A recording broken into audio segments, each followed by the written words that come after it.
그동안 고생 많이 하셨습니다. 이제 11월 달부터는 교회에서 정상적으로 예배가 가능할 것 같아요. 50%라고 했지만 백신 맞은 사람들은 제한이 없는 걸로 알려져 있습니다. 그러니 여러분 걱정하지 마시고 이제는 교회 안에서 예배하는 일에 집중하시고 열심히 모이시는데 최선을 다하기를 주님의 이름으로 축복합니다. 식사하고 소그룹 모임은 아직 안 된대요. 그것 또한 우리가 참고해야 되겠습니다.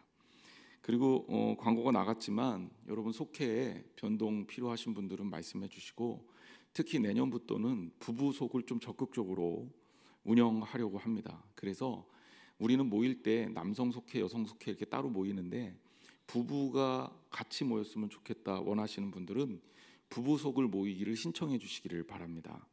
물론 이게 100% 부부 속을 다 되는 건 아니고 우리 교회 상황과 맞춰서 부부 속을 이제 새롭게 출범해서 속회가 참 어려운데 속회가 이 부부 단위로 건강하게 모여지기를 소망하는 마음이 있어요. 그러니까 여러분들 적극적으로 신청해 주시기를 부탁을 드립니다.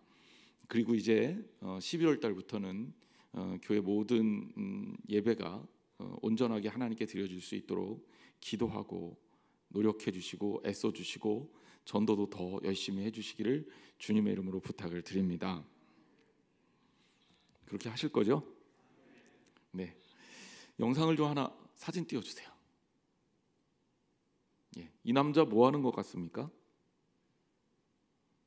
뭐 하는 것 같아요? 뭔가 이렇게 자랑하는 것 같지 않아요? 그냥 그렇다고 해주세요. 예.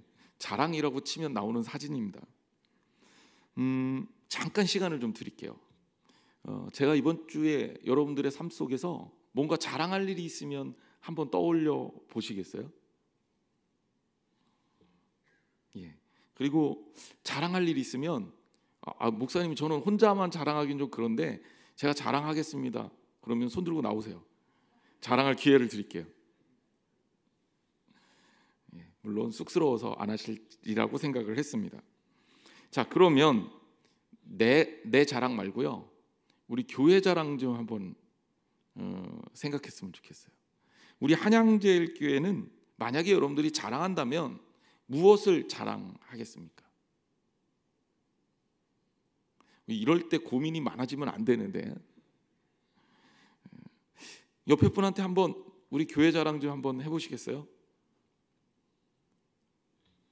아무도 안 하시는 거 보니까 할 게 없나요? 그래요. 자랑이 중요합니다. 즉각적으로 뭔가 자랑할 수 있다는 얘기는 내가 이 공동체를 또 나를 얼마나 가치 있고 소중하게 생각하고 있느냐에 따라 결정이 돼요. 그래서 자녀를 사랑하니까 자녀를 키우다 보면 자녀 자랑은 아주 너무 쉽게 아무렇지도 않게 요만큼만 자랑할 게 있어도 술술술술 나오잖아요. 그렇죠?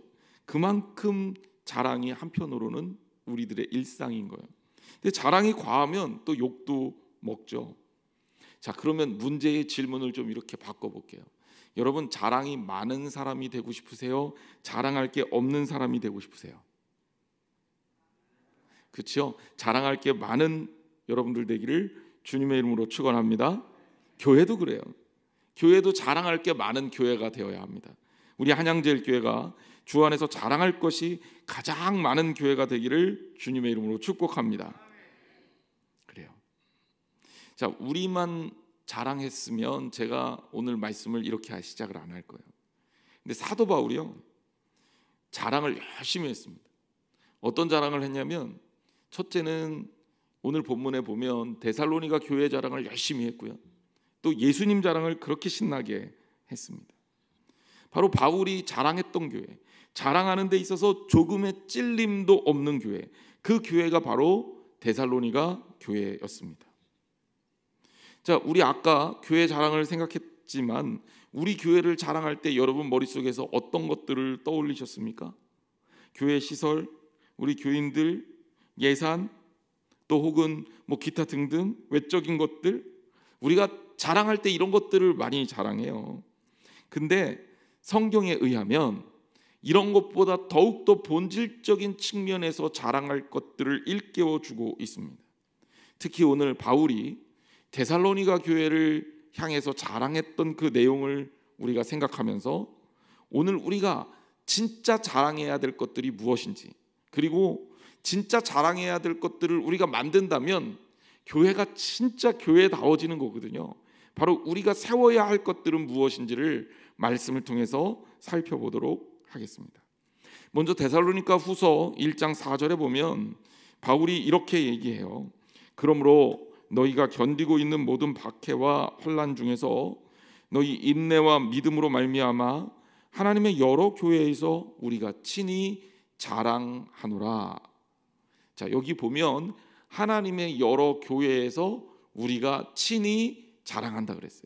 그러니까 바울이 어느 교회를 가든지 어느 장소에 가든지 그것들을 자기의 입술을 통해서 정말 자랑한 겁니다. 그러면 이 데살로니가 교회를 통해서 바울이 자랑했던 데살로니가 교회의 모습은 어떤 것이었나? 그걸 살펴보겠습니다. 첫 번째 뭐냐면 믿음의 성장을 자랑하고 있습니다.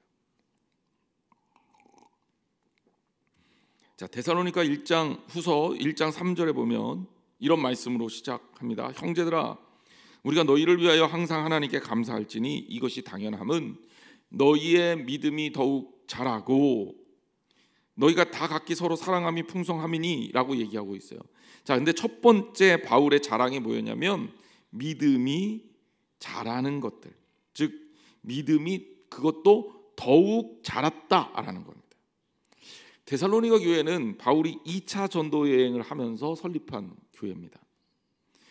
지금은 데살로니가가 그리스의 제2의 도시예요. 진짜 많은 인구가 사는 항구 도시거든요. 그거 되게 예뻐요.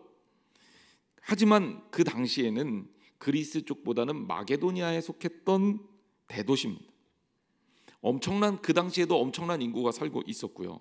그런데 불행스럽게도 교회는요 그렇게 튼튼한 교회로 세워지지 못했습니다. 이유는 바울이 데살로니가에 머물러 있는 동안 박해를 당해요. 그래서 3주밖에 머무르지 못했고 도망치듯 데살로니가를 떠납니다. 그래서 교회를 세우기는 했는데 교회가 너무 약한 교회가 된 거예요. 성도가 별로 없는 거죠. 작은 교회인 거예요. 고린도 교회는 역시 항구 도시고 또 큰 도시였지만 거기에 큰 교회가 세워졌고 바울이 거기서 목회를 열심히 하면서 튼튼한 교회로 그리고 예산, 사람 엄청난 대교회로 성장을 했지만 데살로니가 교회는 가슴 아프게도 그런 시간을 갖지 못해서 너무 작고 약한 교회가 된 겁니다. 그런데 그 작고 약한 교회에 기적이 일어나는데 어떤 기적이냐면 교인들의 믿음이 성장하고 있다는 거예요. 자라고 있다는 거예요. 신앙에 있어서 믿음이 자란다는 게 얼마나 중요한 건지를 생각해 보세요. 에베소 4장 13절에서 14절 말씀을 읽어봅니다. 우리 같이 한번 읽어볼까요? 시작. 우리가 다 하나님의 아들을 믿는 것과 아는 일에 하나가 되어 온전한 사람을 이루어 그리스도의 장성한 분량이 충만한 데까지 이르리니 이는 우리가 이제부터 어린아이가 되지 아니하며 사람의 속임수와 간사한 유혹에 빠져 온갖 교훈의 풍조에 밀려 요동하지 않게 하려 함이라. 아멘. 바울이 에베소서 4장에서 밝히고 있는 믿음은요 어린아이와 같은 어린아이의 믿음 그리고 장성한 분량에 이르는 믿음 이렇게 비교해서 소개하고 있어요. 어린아이와 같은 믿음은 뭐냐면 사람의 속임수와 간사한 유혹에 빠지는 거예요. 그래서 흔들리는 거죠. 무슨 일만 있으면 흔들리는 거예요. 어려운 일이 생기면 흔들리는 거예요. 여러분 교회에서 여러분들이 교회에 약인과 보아스 같은 기둥이 되려면 교회가 어려울수록 그 자리를 딱 지켜야 되잖아요. 그렇죠? 여러분 그렇게 하시기를 주님의 이름으로 축원합니다. 그래요. 여러분들을 통해서 그래야 교회가 자라는 거예요. 그런데 믿음이 약한 성도들이 있는 교회는 어떻습니까? 이 일이 생기면 휘청, 저 일이 생기면 휘청, 소문이 막 들끓어서 문제가 문제를 일으켜요. 별것도 아닌 문제가, 작은 문제가, 본질도 아닌 문제가 커진다는 거예요. 믿음은요, 자라야 돼요. 성장해야 합니다. 어린아이처럼 이리 흔들 저리 흔들 줏대 없는 신앙이 돼서는 안 됩니다. 제가 군 시절에 가르쳤던 한 그 병사의 어머니 되는 분의 이야기입니다. 자기 별명을 나이롱 집사라고 부르고 다닐 정도로 신앙생활을 엉망으로 하시는 분이에요. 그러니까 자기가 교회에 적을 두고 있지만, 그리고 집사 직분까지 받았지만 자기는 자기를 가리켜서 나이롱 집사다. 그러니까 얼마나 형편없는 신앙생활을 했을까. 교회는 오래 다녔지만 나이롱 집사로 쭉 갔던 거예요. 아니나 다를까 그 별명에 걸맞게 주일날 친구들하고 놀러 갑니다.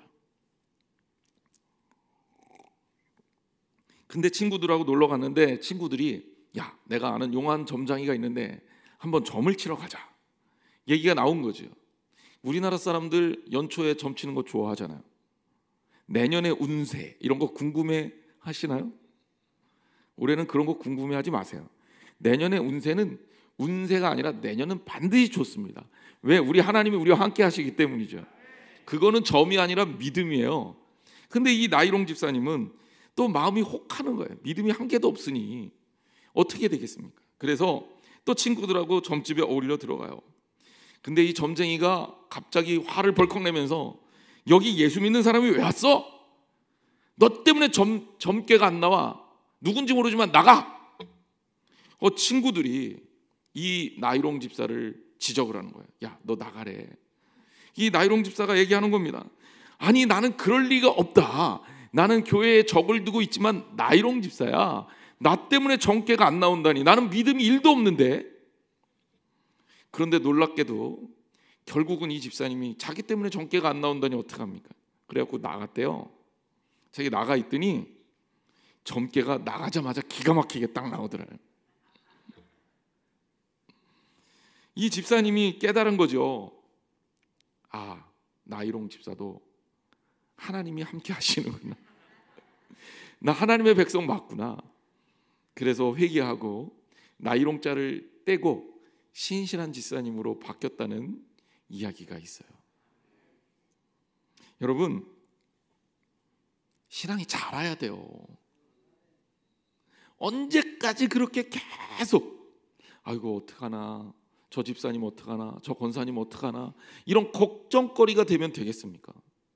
여러분들이 오히려 주님 안에서 든든한 믿음의 뿌리를 내려서, 여러분이 심겨진 나무라면 자라서 그 열매가 맺어져서 하나님의 이름을 증거할 뿐더러, 여러분들이 그 무성하게 세워진 그 나무 그늘에 다른 초신자들을 품을 수 있는 나무가 되어야 되지 않겠습니까? 여러분, 성장하는 성도 되기를 주님의 이름으로 축원합니다. 그래요, 믿음은 자라야 합니다. 성장해야 됩니다. 사람의 속임수, 간사한 유혹, 세상의 풍조들, 이런 것들이 우리를 넘어뜨리려고 합니다. 세상의 미련을 가지면 성장하지 못합니다. 하나님의 나라에 뿌리를 박아야 돼요. 하나님의 뜰에 뿌리를 내려야 됩니다. 놀고 자고 그리고 시험도 잘 보는 그런 일이 있으면 좋겠지만 그럴 일은 세상에 없어요.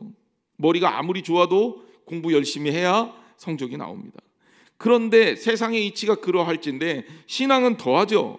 세상 즐거움 온갖 다 가지고 나는 세상도 좋고 교회도 좋으니 양수 겸장하리라, 안 됩니다. 신앙이 자라려면 주님을 따라야 합니다. 주님의 일에 전념해야 합니다. 우리의 마음을 주님께 두어야 합니다. 여러분, 이런 교인이 되십시오. 그러면 여러분 신앙이 성장함에 따라 그런 교회를 우리가 자랑할 수 있다는 사실, 여러분 기억하시기를 주님의 이름으로 축원합니다. 두 번째, 바울은 데살로니가 교회의 사랑의 풍성함을 자랑합니다. 데살로니가 후서 1장 3절. 자, 아까 읽은 부분 그 말씀이지만, 너희의 믿음이 더욱 자라고 너희가 다 각기 서로 사랑함이 풍성할지니, 이랬어요. 자, 교회는 사랑해야죠. 사랑이 풍성해야 합니다. 가끔은 성도들이 교회에 대한 불만을 털어놓을 때가 있어요. 그러면서 목사님, 우리 교회는 사랑이 없어요. 왜 이렇게 냉랭한지 모르겠어요. 제가 이 교회가 다닌 지가 몇 년인데 아직도 나를 사랑하는 사람이 없어요. 이런 얘기를 제가 들어본 일이 많습니다. 그래요. 그런 교회 되면 안 돼요. 사랑이 넘쳐야 됩니다. 그런데 정말 큰 문제가 뭔지 알아요? 사랑이 없어요 라고 이야기는 하는데 사랑을 하지는 않아. 자기가 사랑을 받기를 원하는 거예요. 자, 이렇게 물어볼게요. 집에 전구가 나갔어요. 집이 깜깜해요. 그러면 어떻게 합니까? 여러분 같으면 여러분 집에 전구가 나갔어요. 그럼 어떻게 하시겠어요? 뭐 너무 쉬운 질문을 드렸나요? 대답할 가치가 없죠. 뭐 그걸 질문이라고 해요. 어떻게 해야 되죠? 전구 사다 갈아야 됩니다. 그거 누가 해야 됩니까? 누가 해야 됩니까? 내가 해야죠. 누군가가 하면 해결이 되겠지만 전구가 나갔다면, 내가 불편하다면 내가 갔다가 전구를 갈아 끼는 게 중요한 거예요. 내가 못하면 다른 사람이라도 시켜야 돼요. 그래서 어떻게든지 해결돼야죠. 그런데 이거 해결할 생각은 안 하고, 아이고 우리 집은 밤만 되면 깜깜해, 전구가 나갔는데 불이 안 들어와, 이거 어떻게 하면 돼, 그리고 맨날 우리 집이 깜깜하다고 불평만 하고 다니면 해결이 되냐 이거예요. 여러분, 이런 사람을 우리가 뭐라고 부릅니까? 어리석다고 얘기하지 않겠어요? 교회가 사랑이 넘쳐야 됩니다. 맞습니다. 진짜 사랑하는 교회가 되어야 합니다. 우리 교회가 그런 교회가 되기를 주님의 이름으로 축원합니다. 사랑함이 넘쳐야 되는 것이 당연한데, 사랑함이 풍성하려면 어떻게 돼야 되냐? 오늘 말씀을 다시 한번 확인합니다. 오늘 말씀 뒷부분에 뭐라고 써 있어요? 너희가 다 각기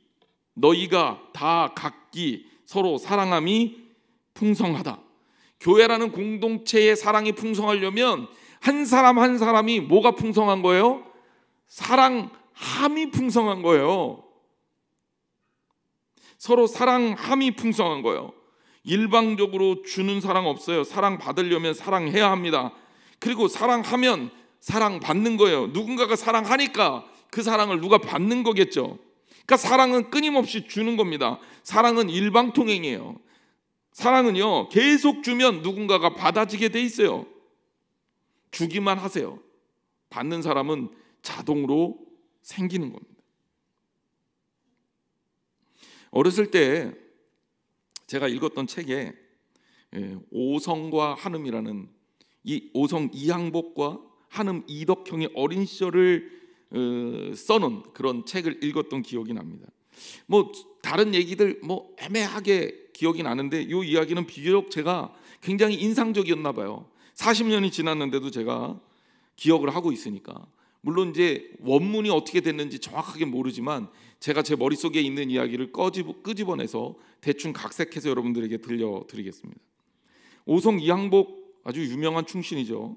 그 이항복의 소년 시절 이야기입니다. 어렸을 때부터 천재 소년으로 이름을 날렸었죠. 말썽도 많이 피웠던 이 양반 도련님의 지혜와 재치는 마을에 소문이 자자했었나 봐요. 그래서 마을에 어떤 사람이 이 도련님의 지혜를 빌리려고 도련님에게 쫓아옵니다. 그래서 요청한 게 뭐였냐면, 도련님, 제가 돈을 좀 많이 벌고 싶어요. 제가 부자가 되고 싶어요. 부자가 되는 법 좀 알려주세요. 그랬더니 뜬금없이 오성이 그러더랍니다. 저기 밑이 깨져 있는 항아리를 가져다가 우물가에 놓고 그 항아리를 물로 아기까지 다 채워라. 그러면 내가 알려주겠다. 제정신이 아니죠. 밑 빠진 독에 물 부으라니요. 속담에도 있듯이 이건 말이 안 되는 거예요. 그런데 이 아둔한 종이요, 그래도 도련님의 지혜를 빌려보겠다고, 그래도 내가 이거 뭔가 해야 되니까 그럼 이걸 이루면 도련님이 방법을 알려주겠지 하는 마음에 우물가로 달려가서 여기에다 물을 붓습니다. 밑 빠진 독에 물을 부으니 이게 물이 차겠습니까? 힘든 일이죠. 그런데도 이 미련하니 밤새도록 물을 길어서 계속 붓습니다. 그런데요 여러분, 놀라운 일이 벌어져요. 밑 빠진 독에 물을 부었는데 물이 모여지기 시작하고 물이 드디어 채워지기 시작하더니 물이 찰찰 넘칩니다. 밑은 빠져 있는데. 왜 그렇습니까? 빠지는 물보다 부어지는 물이 많으면 당연히 넘치죠. 그걸 깨달은 거예요. 그래서 밑 빠진 독에 이 물이 찰찰 넘치는 걸 확인하고 도련님한테 뛰어갑니다.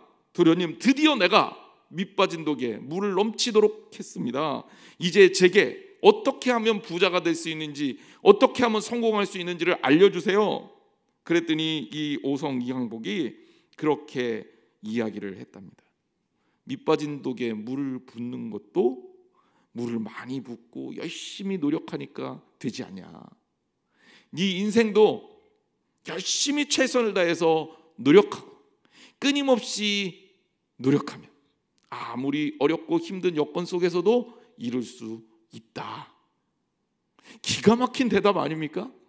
그래서 그 사람이 그 이야기를 듣고 최선을 다해 열심히 살았다고, 그래서 성공한 인생을 살았다고 합니다. 그 옛날 얘기니까 이렇게 끝나야 되겠죠. 제가 이 일화를 기억해내면서 무슨 생각을 했냐면, 우리 하나님과 예수님 생각이 났어요.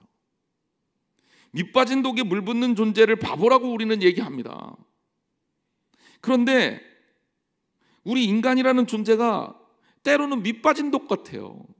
사랑을 아무리 부어줘도 계속 달라고만 하지 도대체 채워지질 않는 거예요. 나 사랑받는 거 충분하니 이제 다른 사람 사랑할게요. 목회를 하면서도 제일 힘든 게 이런 거예요. 그냥 교인들이 다른 사람을 사랑하는 일에 더 열심히 했으면 좋겠는데, 사랑받기를 너무나도 많이 원하니까 이게 하다가 힘들고 어려운 거죠. 그런데 저는요, 우리 예수님을 바라보면서 그런 생각이 들어요. 우리 예수님은 정말 세계 최고의 밑 빠진 독이 난데 부어주시고 또 부어주시는 거예요. 사랑이 넘칠 때까지. 그분의 생명까지도 주시고 그분의 피까지도 다 흘려주시고, 그리고 우리를 위해서 죽으시는 것 아닙니까? 밑 빠진 독에 물 붓는 그 사랑이야말로 예수님의 사랑이에요. 그래서 이 땅에 우리의 삶에 주님의 사랑이 지속적으로 넘치고 있어요. 지금 이 순간에도 하나님은 계속 그분의 사랑을 부어주시고 있다니까요. 사람들이 이 땅을 얼마나 많이 망칩니까? 하나님 안에서 축복받은 땅에서 우리가 걱정 없이 살고 있는데 인간들은 그럼에도 불구하고 계속 이 땅을 망치고 있어요. 그런데도 하나님은 계속 부어주시잖아요. 예수님의 사랑입니다. 우리가 예수님 따른다고 말로는 하는데, 여러분 예수님 진짜 따르고 있습니까? 예수님 진짜 따르면 예수님처럼 살아야 될 거 아니에요? 예수님의 제자라면 예수님 흉내라도 내야 될 거 아니에요? 그런데 왜 이렇게 사랑하는데 인색합니까? 사랑하는데 인색하니까 사랑받는데도 어려움이 있는 거예요. 여러분, 우리 교회가 하나님께 사랑받았듯이 더욱더 뜨겁게 사랑하기를 주님의 이름으로 축원합니다. 언제까지? 사랑이 흘러 넘칠 때까지. 그래서 누군가 우리 한양제일교회를 떠올릴 때면, 야, 그 교회는 사랑하는 것이 정말 풍성한 교회다라는 고백이 자랑으로 나오기를 주님의 이름으로 축원합니다. 오늘 본문을 다시 한번 확인합니다. 본문에 사랑받음이 풍성한 게 아니라 뭐가 풍성하다? 사랑함이 풍성한 거예요. 눈에 불을 켜고 말씀을 다시 봐야 돼요. 성경은 답이 다 나와 있습니다. 사랑함이 풍성한 저희 한양제일교회 되기를 주님의 이름으로 축원합니다.